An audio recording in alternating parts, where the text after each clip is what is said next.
Olá pessoal, aqui é o professor Lidilmar e na nossa aula de hoje trataremos de um assunto muito importante dentro da informática que é a segurança da informação. E por que esse é um assunto importante? Bem, como nós vimos em aulas anteriores, os computadores guardam informações através dos dispositivos de armazenamento, certo? E as informações armazenadas no computador podem ser das mais diversas, desde fotos, arquivos de músicas, conversas de WhatsApp, até informações financeiras, dados bancários, né? Informações de pacientes de um hospital, um trabalho de conclusão de curso, né? E essas informações podem ter valores bem consideráveis, né? Dependendo de para quem que essas informações são importantes. Infelizmente, muitas pessoas sabem que as informações são valiosas e podem utilizar-se de meios criminosos para obtê-las, né? Utilizando da maneira que desejarem. E sabendo disso, faz necessário uma proteção para esses dados digitais, né? E essa proteção parte de princípios da chamada segurança da informação. Bem, a segurança da informação, conhecida pela sigla SI, é a proteção de informações valiosas para o indivíduo ou organização. E reparem aqui que não se trata apenas de informações digitais, mas de todo e qualquer tipo de informação. No entanto, na nossa disciplina e aula de hoje, veremos a segurança de informação aplicada à informática, ou seja, informações digitais. Para entendermos como a segurança de informações digitais funciona, é interessante entendermos primeiro como funciona a troca de informações na internet, já que a internet é uma rede de computadores mundial, né, por onde são trocadas milhares de informações todos os dias, por exemplo, ao enviar e receber mensagens pelo WhatsApp, ao ler comentários e comentar posts no Facebook, e até mesmo ao assistir a esse vídeo. E essa troca de informações funciona da seguinte maneira: temos inicialmente o seu dispositivo, um computador ou celular, e um computador servidor, como exemplo aqui, utilizaremos o servidor do Facebook, onde ficam armazenados os arquivos, as páginas da internet e os componentes desse site. Quando acessamos o site do Facebook, nós tanto enviamos quanto recebemos informações desse site, não é? Para que essa troca de informações aconteça, é necessário haver um meio de transmissão dessas informações, certo? Trocar informações não seria possível se esses dispositivos não estivessem ligados de alguma forma. E esse meio deve ser de mão dupla, tanto sendo possível enviar quanto receber informações, senão não seria uma troca. Bem, esse meio é a internet. É por ela que normalmente realizamos a troca de informações de um computador para o outro. Mas, na sua opinião, nossas informações da internet estão seguras? Para responder essa pergunta é que entra a segurança da informação. A segurança da informação é constituída por 5 pilares, que são integridade, confidencialidade, disponibilidade, autenticidade e irretratabilidade ou não repúdio. Ou seja, a informação deve ser integral, confidencial, disponível, autêntica e irretratável. Mas o que significa cada um desses pilares, né, especificamente? Bem, a integridade trata-se da propriedade que garante que a informação não sofra alteração indevida. Já pensou o problema que daria se vocês enviassem um trabalho muito importante para o professor pelo AVA e alguém mudasse o conteúdo do trabalho ou apagasse informações antes do trabalho chegar ao professor? Não seria nada legal, né? E a situação envolve o segundo pilar da segurança de informação, a confidencialidade, que trata da propriedade de que a informação esteja disponível somente às pessoas autorizadas. Depois temos o terceiro pilar, a disponibilidade, que é a propriedade, né, de estar acessível e utilizável quando necessário, né, no caso da informação. E aqui entra a questão da possibilidade de ocorrer problemas, né, nos dispositivos de armazenamento da informação, que impossibilitem o acesso e a utilização destas informações. Depois vem a autenticidade, que trata da garantia de que a informação veio da fonte anunciada, né? E a clonagem de cartões de crédito, por exemplo, acontece por uma falha de segurança por falta dessa autenticidade da informação. E por último, o pilar da irretratabilidade, ou não repúdio, né? Que aborda a garantia de que a pessoa não negue que tenha assinado a transmissão da mensagem ou arquivo. Ou seja, a pessoa que enviou a informação não poderia alegar não fui eu que enviei essa informação, né? Por exemplo, a irretratabilidade deve garantir que sejam confiáveis os dados de quem envia a informação para que isso não ocorra, né? Tornando a informação confiável. Bem, se existem esses pilares que ditam como a informação segura deve ser, é porque ocorrem situações em que ela não é segura, né? Então, há pessoas que fazem uso de falhas na segurança da informação para se beneficiarem ilicitamente. E a maioria das pessoas atribui essas práticas, né, aos chamados hackers. Mas não é bem assim. Um hacker é uma pessoa que se dedica muito a conhecer e modificar os aspectos internos de dispositivos, programas e redes de computadores, ultrapassando os limites do funcionamento normal dos sistemas, né, como eles foram previstos por quem criou esses sistemas. Mas não necessariamente práticas ilícitas.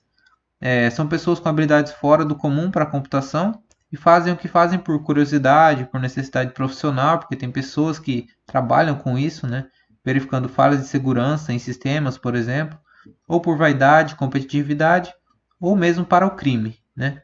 E aí sim chegamos nas pessoas que praticam crime utilizando as falhas na segurança da informação. Os crackers. Crackers são basicamente hackers do mal, aliás, hackers mal intencionados, né? E como eu disse, eles utilizam falhas de segurança naqueles 5 pilares que eu expliquei anteriormente para poder obter algum benefício. Eles fazem isso utilizando diversas técnicas e ferramentas que são conhecidas como malwares, né? Que também são vários. Dentre eles, os mais famosos são os vírus de computador, né? Que vocês certamente já ouviram falar, os worms, os trojans, os keyloggers, spywares, adwares, spam, phishing, os ransomwares, dentre outros menos conhecidos, né? Cada um desses é um nome de um malware, né? Um software malicioso, com características diferentes uns dos outros. Nessas aulas eu irei comentar sobre o ransomware, um dos malwares mais recentes que causa grande dor de cabeça para quem tem seus dispositivos infectados por um deles.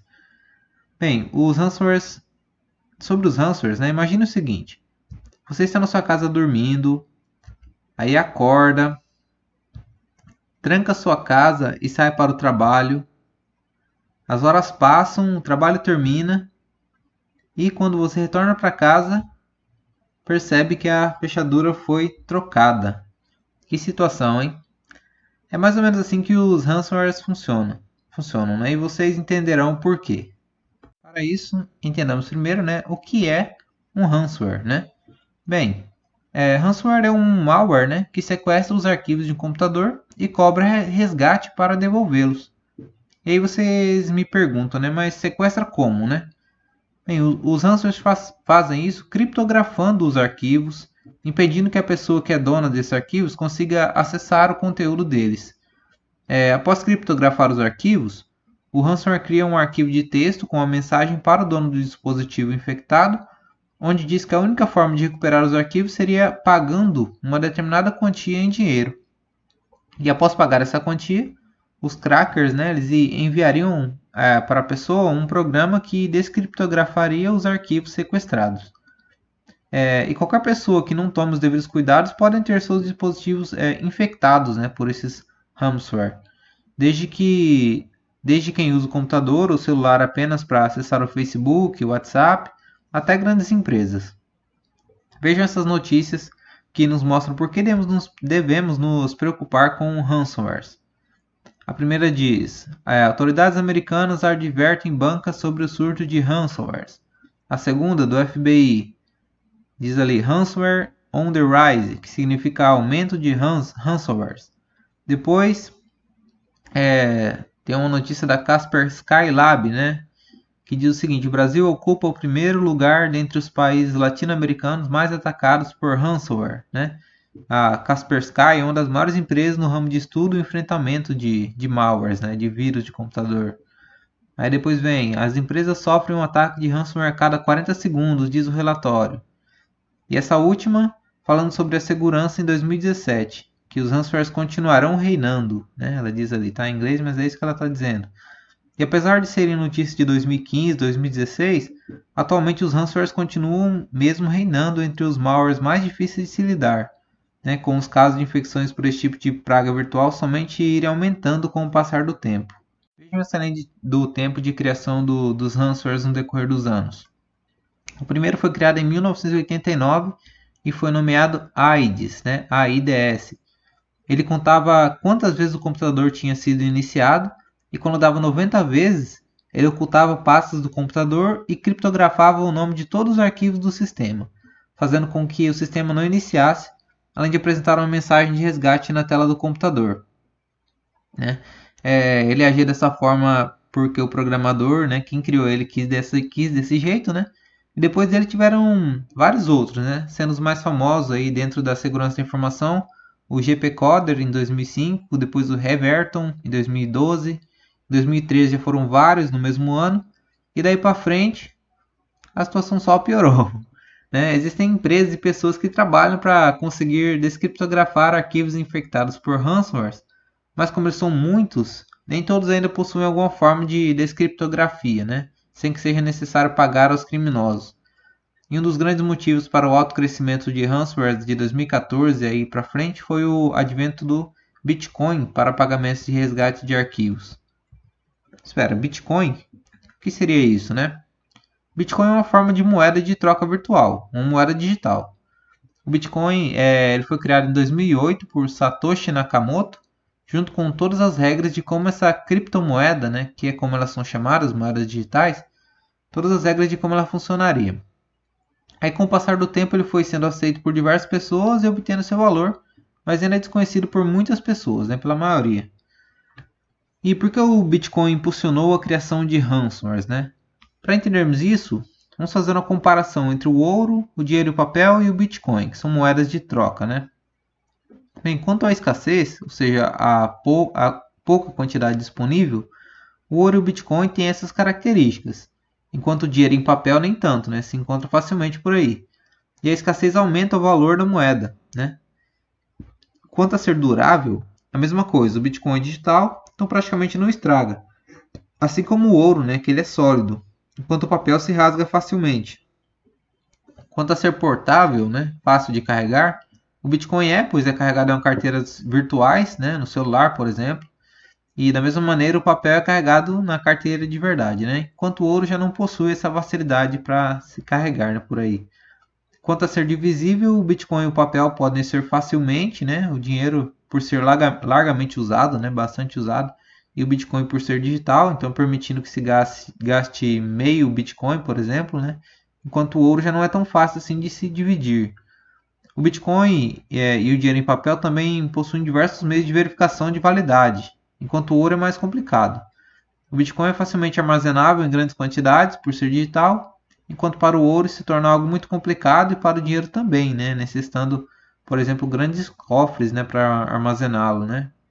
Agora, quanto a ser fungível, que é a possibilidade de serem repostos, substituído por outros da mesma espécie, em qualidade e quantidade, todos são, mas para o ouro o processo é mais difícil, né? Substituir ouro. Quanto à dificuldade de se falsificar, o ouro e o dinheiro em papel correm esse risco, enquanto o Bitcoin envolve criptografias e formas de validação digitais que tornam praticamente impossível sua falsificação, né? Dinheiro falsificado aqui, acho que a maioria já deve ter ouvido falar, né? Já deve ter visto até, né? Por último, quanto a ser largamente adotado, como sabemos, o dinheiro em papel ele né? Tanto é que é a moeda de troca mais usada por nós e pelo mundo todo. O ouro é pouco utilizado e o Bitcoin nem tanto por falta de conhecimento das pessoas, né? Por essa moeda e pela forma de se obtê-lo, mas ainda é muito mais utilizado que o ouro, por exemplo. Outro motivo relevante do porquê os extorsionistas utilizam essa forma de pagamento, né, para os ransomwares é que o Bitcoin é puramente digital e não pode ser emitido por nenhum governo, banco ou país. O seu valor é livremente determinado pelos usuários e pelo mercado digital, e assim o Bitcoin vem sendo cada vez mais utilizado para realizar transações online que são rápidas e não rastreáveis. Ok, mas agora como funciona exatamente esse ataque, né, onde os dados são sequestrados, né? Ele acontece em 5 fases. Uma fase de desenvolvimento, depois instalação, depois comando e controle, destruição e por fim extorsão. Cada fase com suas técnicas e meios de ocorrência. O desenvolvimento é a primeira fase do ataque ransomware. Aqui os alvos são escolhidos a partir de alguns métodos e técnicas que exploram em geral vulnerabilidades dos sistemas e inabilidades ou fragilidades dos usuários. As 4 principais formas de ataque são Web Strategy Compromise, que não tem uma tradução certa para o português, mas ocorre quando as pessoas entram em sites contaminados que coletam informações sobre a segurança do sistema operacional que a pessoa utiliza ou se o antivírus da pessoa está atualizado ou se não possui um antivírus, né? Escolhendo assim os alvos. Aí depois tem o Drive-by Download, que ocorre quando o sistema faz automaticamente download de pedaços de código malicioso sem que o usuário tome conhecimento. Depois os phishing, que são usados para capturar informações dos usuários, direcionando-os para sites maliciosos ou baixando malwares em suas máquinas. E por último, a exploração de vulnerabilidades, né?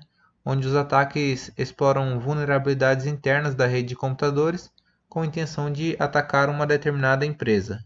A segunda fase é a instalação, né? Que ocorre depois da vítima ter sido escolhida, né? Ela se divide em reconstrução, onde o pequeno código começa a se comunicar com os canais de comando e controle do criminoso, né, do cracker, e começa a se inserir de maneira imperceptível o ransomware no sistema já desprotegido. E para dificultar que o sistema e os antivírus encontrem o ransomware, ele se divide em grandes quantidades de arquivos, e essa técnica é chamada de evasão de processo. E aí, por fim, com o ransomware todo instalado no sistema, começa-se a avaliar se vale a pena infectar devidamente o computador, né? E aí, se sim, o criminoso encontra uma forma de identificar o computador alvo do ataque para saber qual computador está vulnerável e pode sofrer uns ataques, né? Os ataques.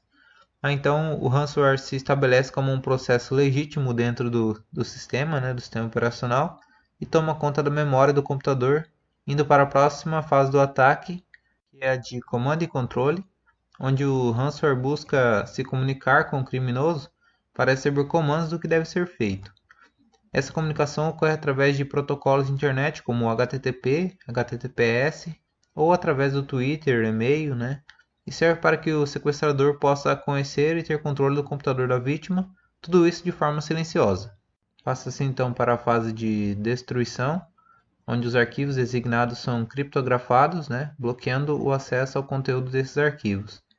E só para esclarecer, né, criptografar ou encriptar é o processo de codificar mensagens ou informação de tal forma que apenas as pessoas autorizadas tenham acesso a essas informações.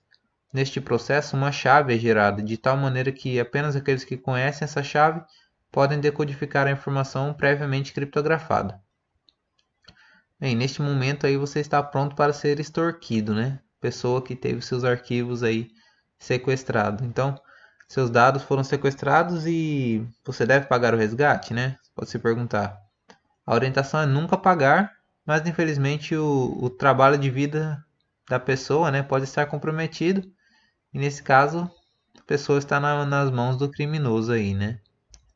Chega-se então na etapa de extorsão e esse é o estágio final. Certamente ninguém quer chegar nesse ponto, né? Agora que os dados estão criptografados e bloqueados, normalmente uma tela ou arquivo de texto com a mensagem aparece e para a vítima, né, onde o extorsionista exige o pagamento de resgate. E aí se pergunta como se realiza, né, o pagamento do resgate. Basicamente existem duas maneiras, né, o Bitcoin e os vouchers pré-pagos. O Bitcoin eu já expliquei, né, ele é digital, rápido, não rastreável, além de ter todas aquelas características de uma boa moeda. E os vouchers pré-pagos, né, de forma semelhante ao Bitcoin, são uma maneira de transformar dinheiro real em dinheiro virtual. A ideia é comprar alguns títulos ou cartões, semelhante àqueles que são comprados em livrarias, cartões de presentes, né? Por exemplo, que podem ser convertidos em dinheiro ou mercadoria a qualquer momento, né? Esse método de compra e venda, assim como o Bitcoin, né, é de difícil rastreamento e é por isso que ele é preferido pelos criminosos. Aqui nós temos um exemplo de uma tela de aviso com aviso de ransomware, né? Está em inglês, mas vem escrito ali: seu computador foi bloqueado. O sistema operacional foi bloqueado devido à violação de direitos, leis federais, né? Tal. Aí ele fala que o computador, para conseguir acesso ao computador novamente, é preciso pagar, né, um valor de $200 ali. Aí que a pessoa tem 72 horas para pagar a quantia, senão a pessoa será presa, né? Então eles colocam mensagens ameaçadoras, né? Tipo, para criar um sentido de urgência na pessoa, para que ela pague, né, o valor sem pensar muito. Agora, como funciona o resgate da informação, né, das informações?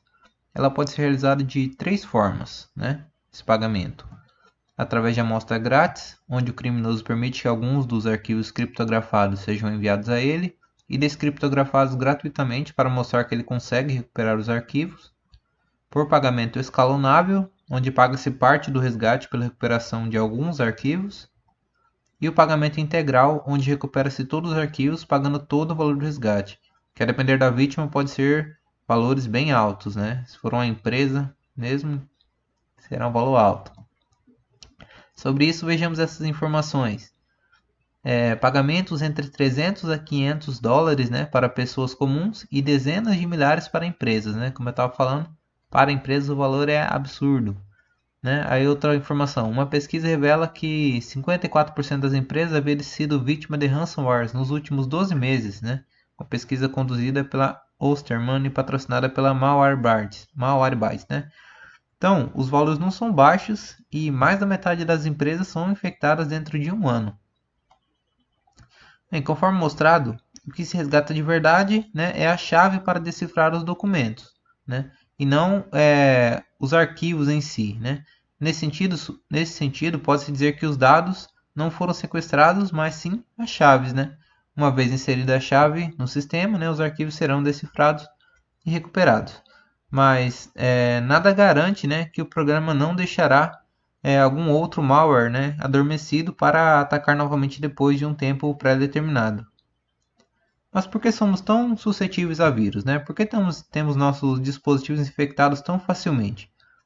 A principal resposta para essa pergunta é: nós não somos preparados a se proteger, né, no mundo virtual. Né? Ou seja, nós precisamos de conhecimento e treinamento, né, para que possamos nos defender dessas ameaças. E aprendendo como nos infectamos, né, pode ajudar a evitar que isso aconteça. As principais formas, né, de infecção são phishing e spam, sendo que phishing, como já foi comentado, né, são páginas de internet falsas que se passam por verdadeiras e solicitam que digitemos e enviemos dados acreditando estarmos em um ambiente seguro. E o spam são mensagens falsas recebidas por e-mail que normalmente têm a intenção de nos fazer entrar em um site falso. Outra forma é baixando arquivos de origem desconhecida, né? Pensando ser uma coisa, mas no fim ser outra. Ou talvez que até cumpra o objetivo pelo qual baixamos, mas ele está infectado, né? Abrindo as portas para a entrada do ransomware. E tendo sido infectado, o que nós podemos fazer então? Bem, a primeira coisa que você deve se perguntar é se você possui um backup das informações. Backup é uma cópia de segurança dos arquivos do seu computador, que pode estar em algum dispositivo de armazenamento fora do computador ou na internet. Né? Se você tiver um backup, já é meio caminho andado, né? E seria muito bom que você tivesse. A segunda coisa a se perguntar é: outros computadores também foram infectados? Né? Isso é importante porque não adianta nada recuperar os arquivos através do backup para depois serem criptografados novamente, né? Através do vírus vindo de outro computador. Né? Então, tendo backup desses arquivos, deve-se fazer uma varredura em todos os computadores conectados ao infectado, né, e tomar medidas para garantir a eliminação do ransomware. Né? Enquanto aos backups, eles podem ser tanto online, né, onde se armazena as cópias dos arquivos na internet, através do Google Drive ou do OneDrive, por exemplo, né, ou offline, em alguns dispositivos de armazenamento físico. Quanto ao backup online, ele possui algumas vantagens e desvantagens. Né?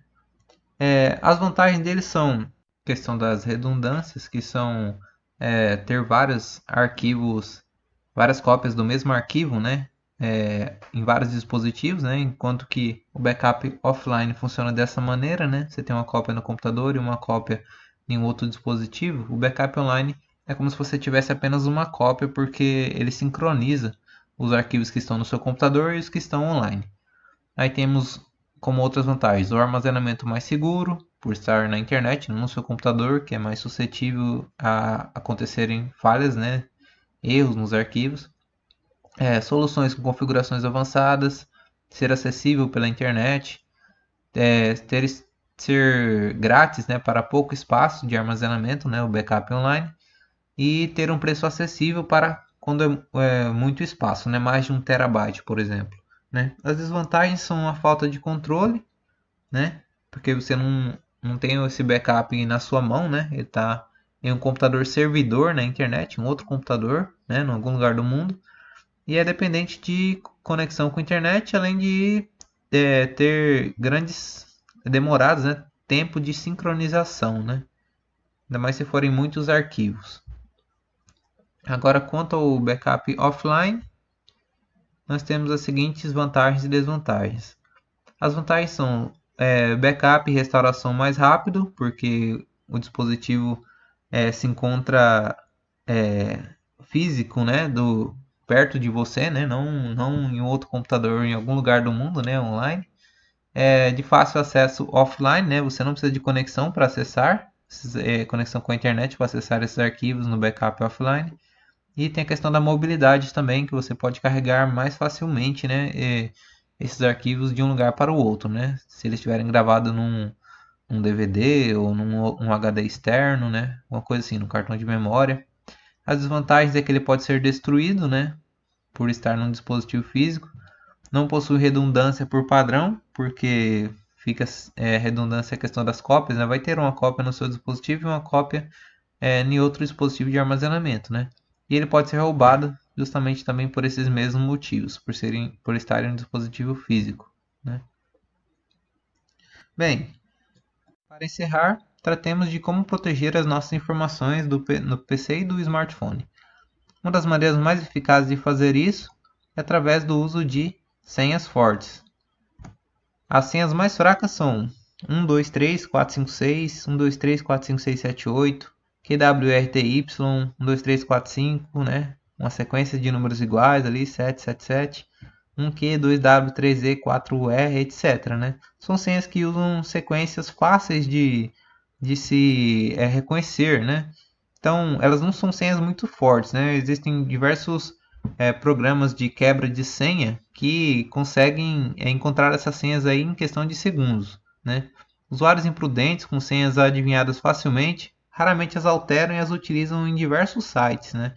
Então, quem utiliza esse tipo de senha aí, é difícil que essa pessoa altere essa senha, né? Mude ela e ela usa em vários sites, o que é muito perigoso, né? Porque se alguém descobre a senha em um dos logins, né, da pessoa, ela pode acabar testando e vendo que funciona em outros logins, né? Em diversos sites ao mesmo tempo.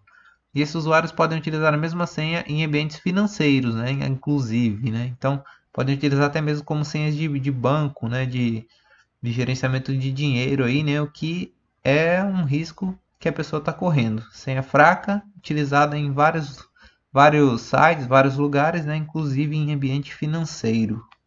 Como fazemos então para criar senhas fortes, né? Bem, nós fazemos isso utilizando letras maiúsculas, letras minúsculas, números e símbolos, tudo combinado na mesma senha. Como saber então que a sua senha é forte? E uma das maneiras é utilizando uma ferramenta de teste de quebra de senha. Nela você pode saber quanto tempo levaria para um computador mal intencionado descobrir a sua senha. Uma dica é esse site ali, password.kaspersky.com.br, tá? Que testa o quão forte, né, a sua senha, né? Quanto tempo demoraria para que a sua senha fosse descoberta utilizando um programa de computador. Lembrando que se você for testar a sua senha em um site desses aí, né, porque não existe apenas esse, não utilize a sua senha verdadeira, utilize uma senha parecida, tá? Porque pode ter alguns sites que dizem que testam a senha e eles não fazem exatamente isso, né? Eles estão ali para descobrir a sua senha, né? Então, quando vocês forem testar a força da senha de vocês em algum site desse tipo, jamais utilizem a sua senha verdadeira, mas alguma parecida. Bom, esta era a aula de hoje sobre segurança da informação. Espero que vocês tenham compreendido bem. Caso tenha ficado alguma dúvida em relação a alguma coisa desta aula, entre em contato comigo pelos meios usuais, né? O WhatsApp, o AVA, e busquem sanar suas dúvidas. Não esqueçam de fazer a atividade que se encontra no AVA da disciplina e caso tenham dúvidas sobre a atividade também podem me procurar. Muito obrigado.